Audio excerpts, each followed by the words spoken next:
Hello, everybody, and welcome back to the I Don't Know Running podcast, where we share our experiences that make running fun and sometimes not so fun. I'm Lewis. I'm a self-admitted lazy ultra runner, and I learned if it ain't broke, mess with it and try and fix it. I'm Mitch, and I don't even know what that means. I referenced our earlier conversation, but we don't need to go into it. All right. Your work. Oh, yeah. We'll leave it at that. Yeah. Welcome to the show. Yeah, it's been a couple days, for sure. Yeah. Everybody likes when something's going nicely and then somebody else comes in and says, I got an idea. I got a great idea. Wait. Hold on. Maybe we should discuss first. Yeah. If you like the show, be sure to like, subscribe, share, do all of that. Share it with somebody. Comment. Do you like the comments? We've been getting a few lately. Yeah, I do like the nice. comments. We always respond, too. We do. We always respond. It is interesting. I don't think we've mentioned this yet. Have we mentioned the likes? Yeah, no, we haven't, but it's funny. I think it's funny. I think it's funny because we do have quite a few videos now.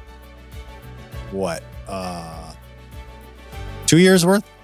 Is it 2 years worth? Or is it one? It might only be one. It's over a year, but we have quite a few out there. Did it just start last year? I don't remember when we started YouTube, but it's but what's funny we is have well over a year. Yeah, and you said at one time when we first started talking about it, like YouTube is a bigger platform. I'm like, what? That's just who listens to a podcast on YouTube? It's true. It is. It's probably 3 times as many listens to 4 times as many listens on a depending on the podcast. Yeah. So, depending on the episode. Yeah. So it's crazy, like the amount of that it's that much. So Yeah. people would rather look at us. Apparently, or at least, well, I think that's the platform. They like that platform for all of their stuff. I want to think that they like to look at us. Yeah. But in all of our episodes, we have a lot of likes, like tons of likes. And that's awesome. Love it. Love the thumbs up. And we have just two thumbs downs. Yeah. and I have to look at it and I go, what would we do? Like, what did we say or do that would literally make somebody go, somebody was offended? Thumbs down. It takes effort. It does. I don't know. I just think it's funny. I just laugh at it. I don't know. If I don't like something, I just go away. I know. Well, whatever.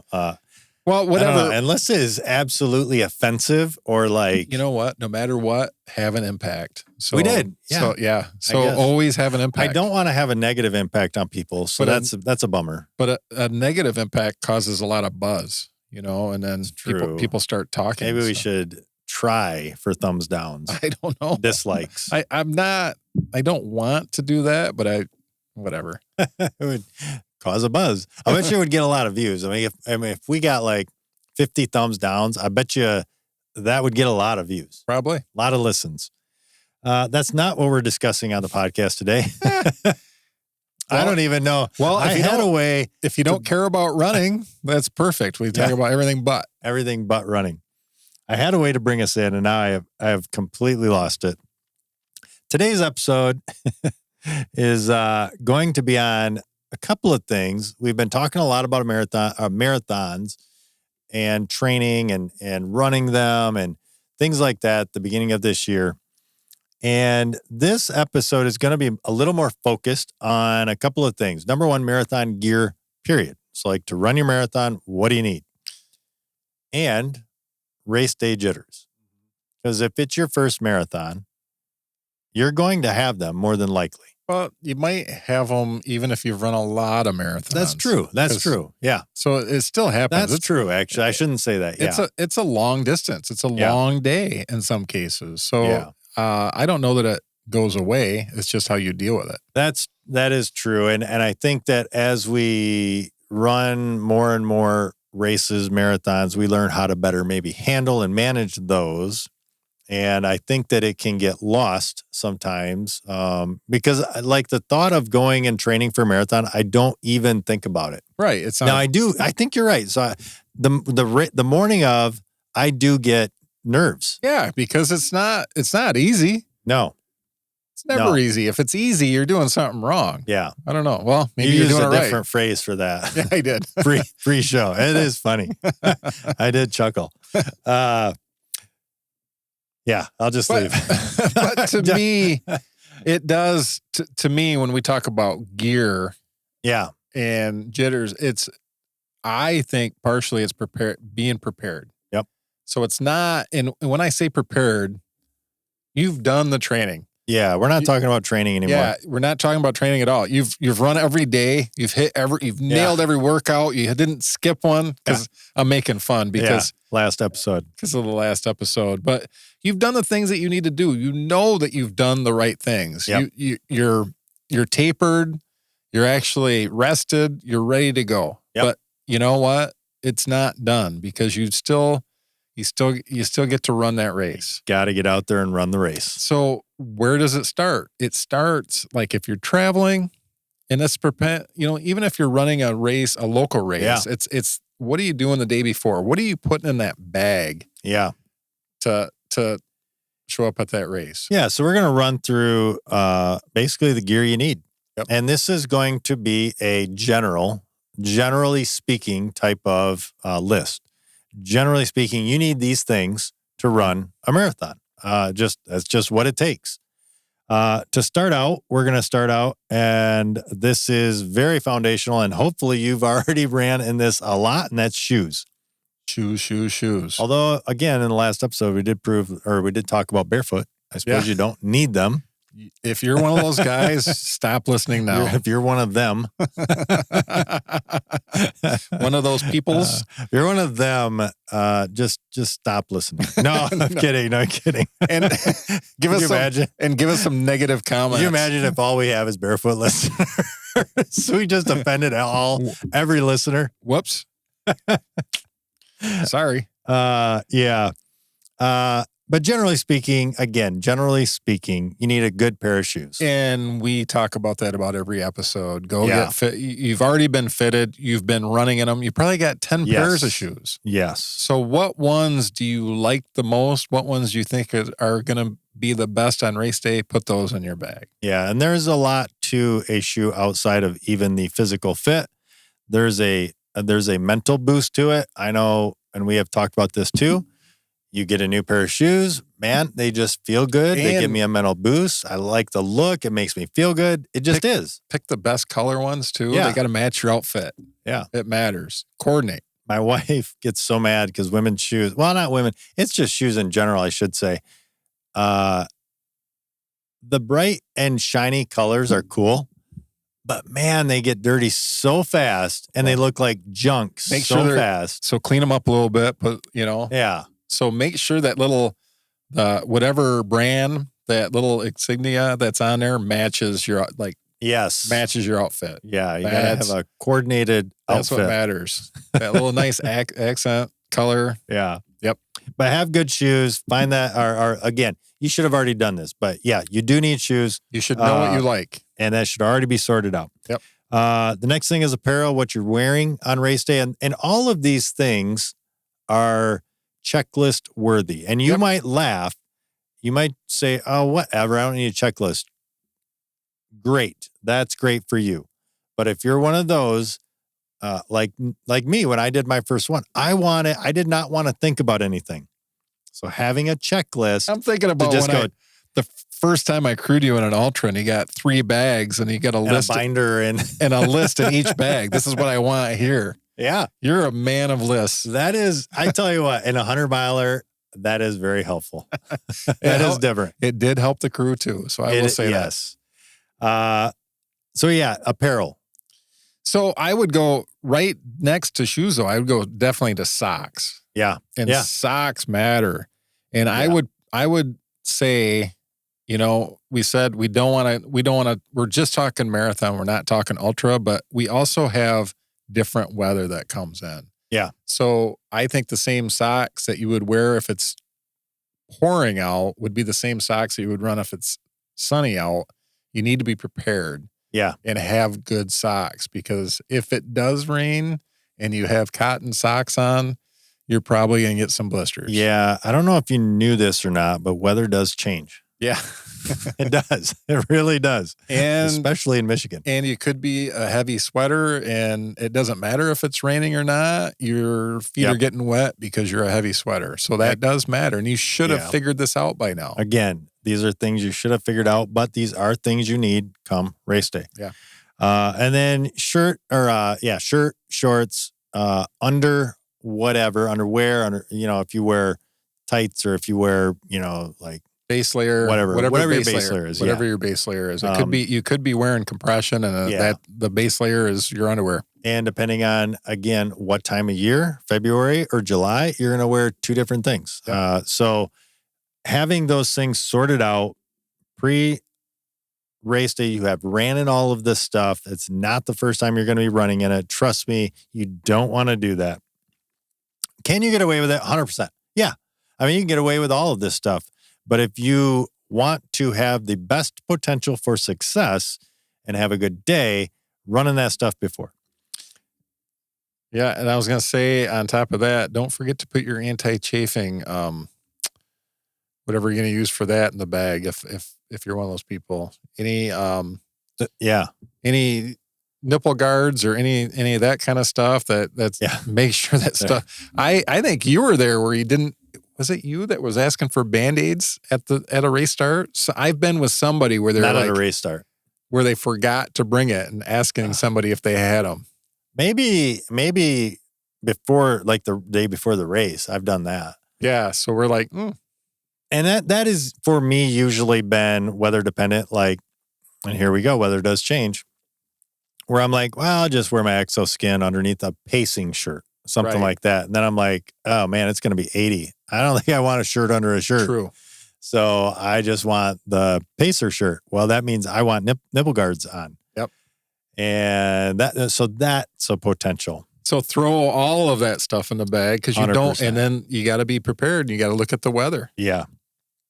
Yeah. So just make sure you're looking through that stuff. Super important to be breathable, moisture wicking, that kind of a thing. A lot of today's running gear, if you are buying it from a running store, it's all of these things.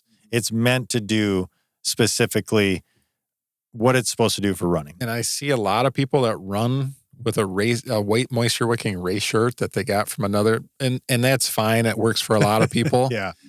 I don't typically run with a race shirt anymore, because there's the screen print that's on it, and it does not react well with my body. I was thinking of the Pacer shirts at Toledo last year. They were white. Oh, yeah. Who does white Pacer shirts? Come on. And whatever the cut is, and they're singlets, and man, they rub. Yeah. They're not comfortable. Yeah. So you almost, I wore a shirt under mine. Like I wore a compression under mine. I did not, because it was warm. It was warm. I definitely wore nip guards, and it was but you need under your arm too on them things. That's where I got nailed. Potentially, yeah. Especially if you wear exoskin a lot, like I do and like you do, and then you take it off, you no longer have been building up that like strengthening of the skin underneath your arms. Yeah, whatever, calloused skin. Yeah, calloused. Next thing, fuel and hydration. Yeah, you need that stuff.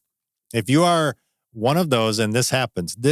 I can't believe how often this happens. Show up, we're pacing. We're like, what are you doing for fuel or whatever? And they're like, huh? Yeah. You got to do that?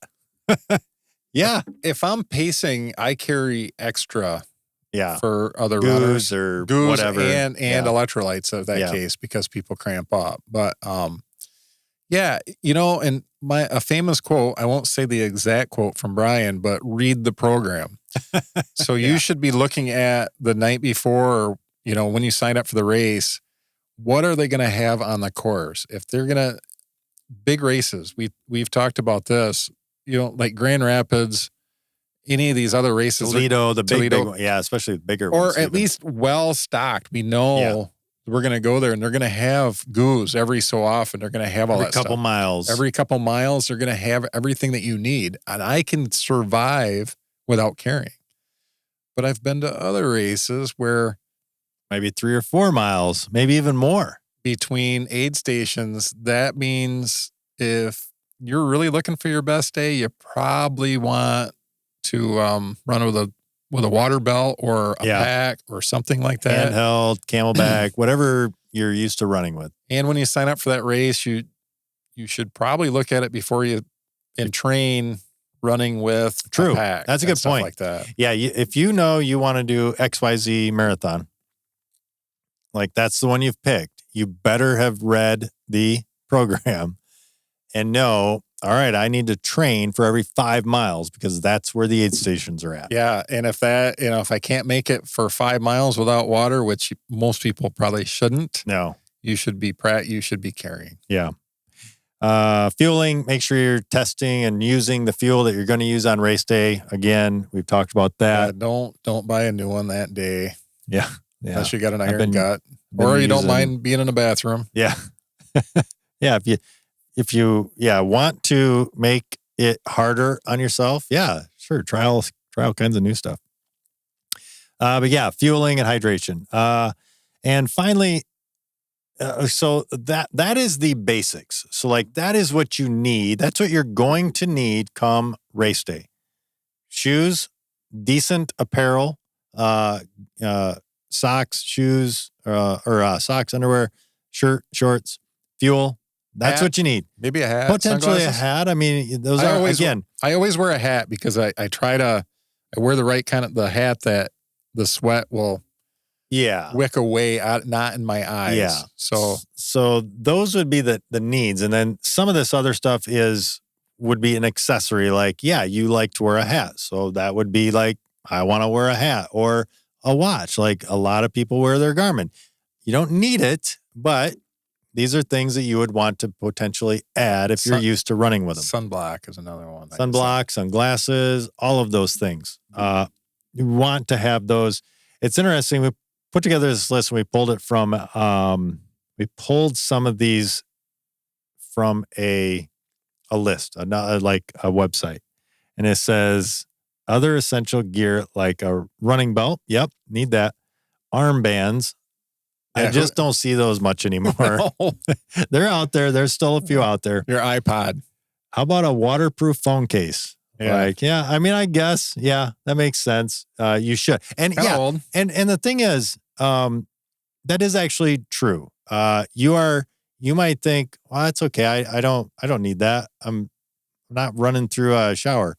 There's a very good potential you're going to get wet. You're going to probably sweat. A lot of times they'll be like, sometimes they're spraying the course because it's hot. There's a good chance you could get wet. You're running through an aid station. Oops, somebody splashes water all over you. It could happen. Just something to think about. And then this next one, it says, how about a safety kit, including a reflective vest, a small first aid kit, and a whistle? I've never ran with that stuff. I think it's... in a race, in a marathon. I think you should have it. I think those are things that the race should have. But I think that's ultra territory to me. Definitely ultra territory. Like your remote. Because they do.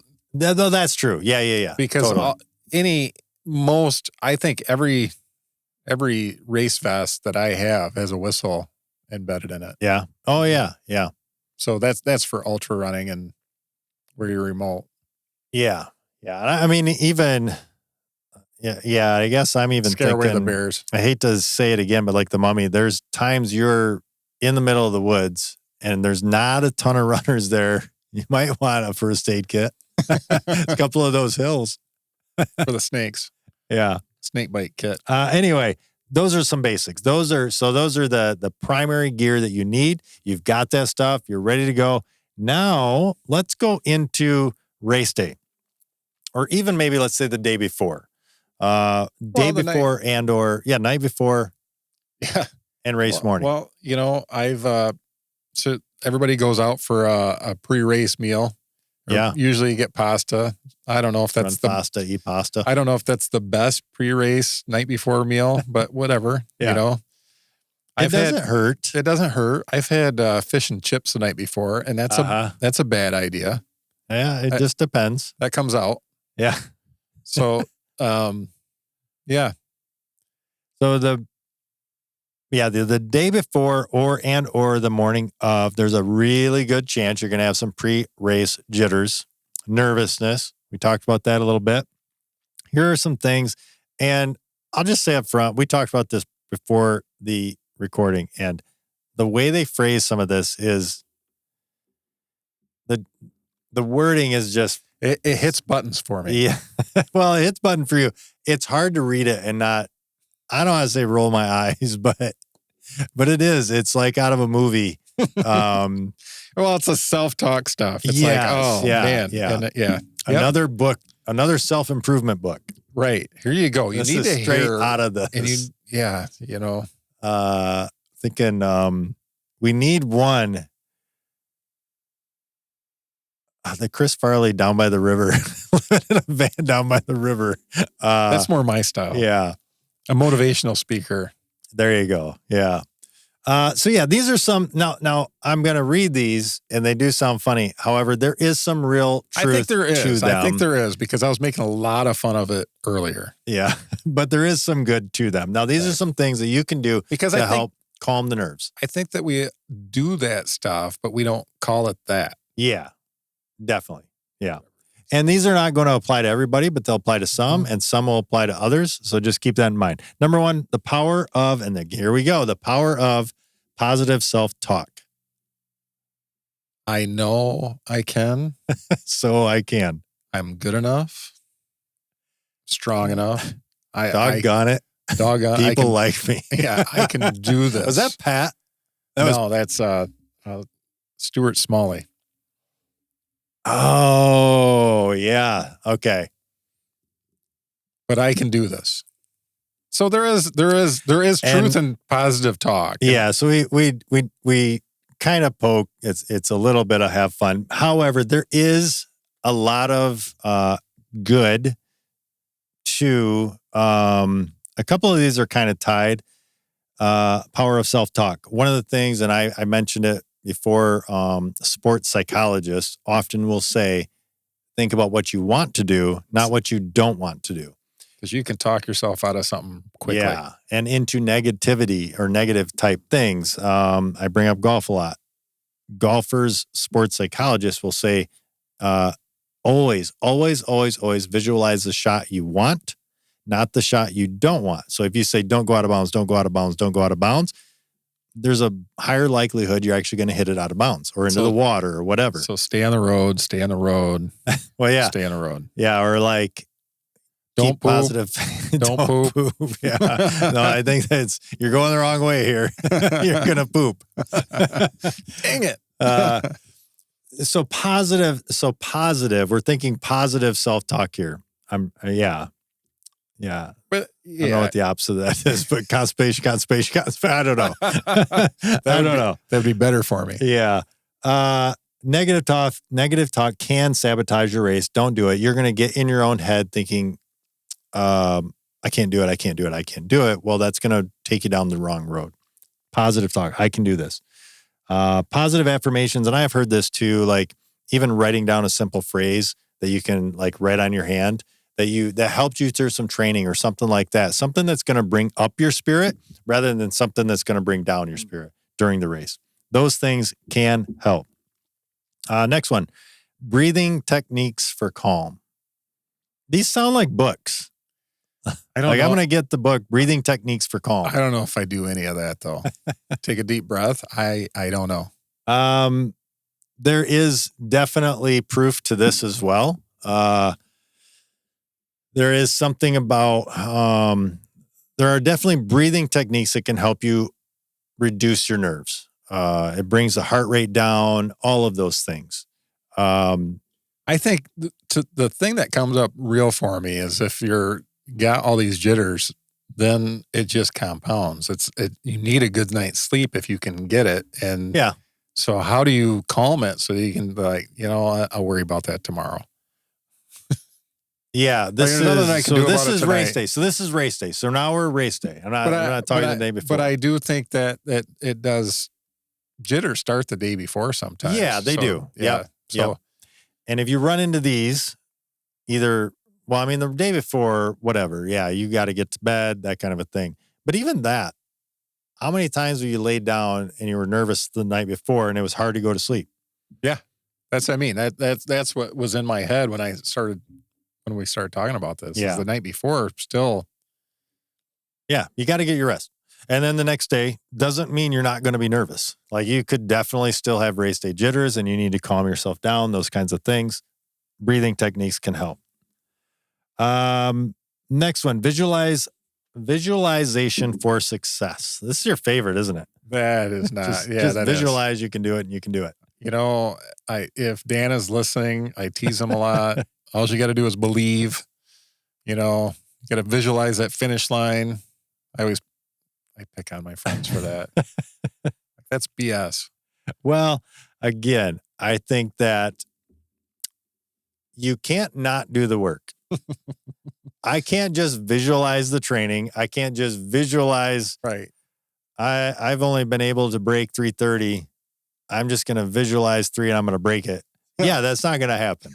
Got to put in the effort. I am going to go from 4 hours to 3 hours. But I do think I have put in the training for 3 or whatever, 4. No, and I think, again, whatever. I think that there's truth in that. I think that, you don't want to get all negative day of and like, I can't do this. I mean, that's a good way to put it. Well, you're probably right. That's a good way to put it. Just don't get negative in the stuff you're doing. Right. Whether that's your breathing or what did we say? Talking, visualizing, like all of these things need to be a positive focus. Yeah. And then the next one is pre-race rituals for consistency. You should always lay out all your clothes on your bed the night before and do a flat runner picture and post it on social media. Is that right? That is very important. I don't think it's important. It is. I don't think it's important. If you don't do that for your race, for everybody to see that you're running a freaking marathon, I don't know what to tell you. I think it's very important. It's a good... And your stuff better match.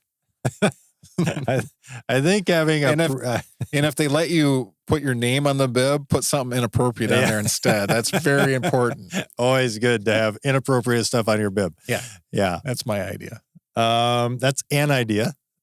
That's an idea. People that is your pre-race consistency. It is. Reach out and say who, there's not a right and wrong, but I'm right on this one. It's a way. It is a way. If that is your consistency that works for you, so that you remember where to put your shorts on and your shirt on, so you're not backwards. I put front and back on my shirt. Maybe Charles should have front and back on this.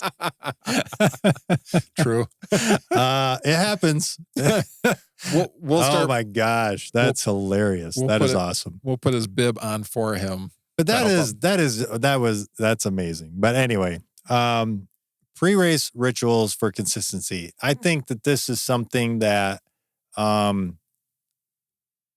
if you're one of those that, I mean, just have your ducks in a row. Like if you need a list, make a list. Like I got to have this. All of this is in an effort just to reduce the amount of stress you have. Right. And you shouldn't try to get up at the last possible minute. That's one of my pet peeves. I've traveled with people that, want to wait until the last minute to go. And that's then a way.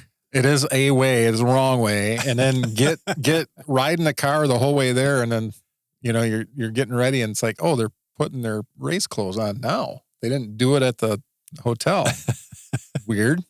That's a way. It's a way. I think whatever. Try not to be a problem for others. I guess that's what I'm trying to say. There's that. And maybe there's others, maybe you need to, I guess, I'm trying to think of how to word this. Be nice. How I do my race shouldn't impact yours. So right. I definitely should not slow you down from, like if we have went somewhere and we're planning to leave at 6, we should leave at 6. Right. Easy. That's what you want. Yep. But if I want to choose to get dressed in the starting corral, that's my prerogative. It's true. So, but if you're waiting for a shuttle and hold everybody else back. That's a different. way. That's different. Like, oh, we got here. Now we're waiting on you again. Oh, okay. Yes, but pre-race rituals, whatever works for you, you will figure them out.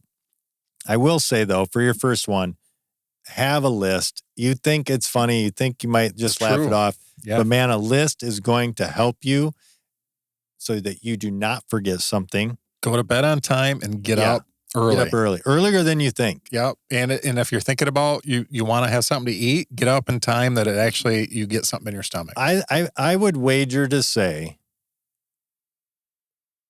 almost nobody has ever said, I wish I wouldn't have got up so early. Right. But I would also wager to say tons of people, like a high percentage, have said, I wish I would have got up earlier. Yeah, usually set your alarm because you want to get up, get a little cup of coffee down at the, you want to be relaxed. Yeah. That, you want to start stuff moving to make sure you got enough time to get it all moved through. If that's one of your consistencies. I need that. Staying consistent. You need to stay consistent, meaning. Yeah. I don't have that issue. I'd rather not wait until the last minute and be one of those people that's in a really long. I usually wait until after the start anyway. You do? You do. Yeah. Well, that's First not mile, on purpose. Between mile 1 and 4? No. Where'd Mitch go? 7 and 8. Oh, 7 and 8. Sometimes again. Yeah. But if you want to try to get that out before you're trying to wait in a long line of porta-johns. That's true. So it does matter. Yeah. And then finally, just a race day mindset. I think this is super important because a few different reasons, but staying focused on the present and in the moment. This should be a celebration of a lot of training. Yeah, you're standing in that corral. You're standing, a lot of times you'll be in an area that you're not even lining up yet. Hopefully you got a bunch of friends there. Laugh, have fun. Enjoy it. Take it in. Don't stress. Let that stuff go. You've put in the effort. You've put in the work. This is the celebration. Like, enjoy it. And like we said, it's not going to be easy. Yeah. It's going to be hard. That just is. Yeah. That's just how it is. So let that part go. Let all that stress go. Go out there, enjoy the race. Stay in the moment and embrace it. Yeah, it's gonna hurt. It's gonna hurt. It just is. Well, 18 to 22. Well, yeah, we had a podcast where we talked about the phases of the run. And it just makes me think of that first part. Oh, this doesn't hurt. This is easy. I can go faster. Yeah. I was wrong. Yeah. And then you realize, this is a long ways. I hurt. Yeah. Anyway, those are some things. Those are some gear and pre-race jitters that maybe help you get through the race, especially if it's your first one. You've never done that before. Hopefully that helps. Share that with somebody else that might be going into their first race, or maybe it's their second. They need a reminder. But that is going to wrap up this week's episode of the I Don't Know Running podcast. Be sure to tune in next time as we share more about what we just don't know. Until then, happy running.